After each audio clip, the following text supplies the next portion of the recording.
SSP Jacobabad doctor Sameer नूर चना जी सख्त हिदायतुनि ते SHO सदर अख्तर अली अब्दो ऐं मनफाइद इंचार्ज महबूब अली जखरानी की कामयाब कार्रवाई।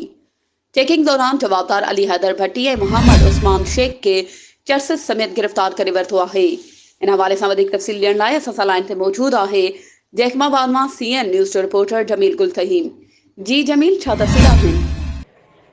जी बिल्कुलु, जैकाबाद जे SSP डॉक्टर समीर नूर चन्ना जूं जेके आहिनि उन जूं सख़्तु जेके आहिनि मंशा जे ख़िलाफ़ हिदायतूं उन जूं थियल हुयूं। उन जूं हिदायतुनि ते ई जेको आहे अॼु मंशा जे ख़िलाफ़ कार्रवाई जेका थी आहे, जंहिंमें SHO सदर अख्तर अली अबड़ो आहे, उन सां गॾु 1 इंचार्ज महबूब अली जखरानी जेका उन्हनि गॾिजी जेका उन्हनि कामयाबु जेका उन्हनि अॼु कार्रवाई जेका उन्हनि कई आहे। गश्त दौरान जेको आहे उन्हनि जीलानी टोन जे भरिसां जेको आहे त उन जवाबदारनि जंहिंमें आहे अली हैदर भट्टी, मोहम्मद उस्मान शेख खे जेको उन जवाबदारनि खे 600 किलो जेको आहे 500 ग्राम चर्स समेत उन जवाबदारनि खे उन्हनि गिरफ़्तार करे वरितो आहे। गिरफ़्तार जेके जवाबदार जेके थियल हुया उन्हनि जे ख़िलाफ़ु जेको आहे त सदर थाणे ते मंशात जेको आहे त उन्हनि ई जेको आहे तहत ख़िलाफ़ु जेका कानूनी जेका कार्रवाई आहे उन्हनि ख़िलाफ़ु कई वई आहे।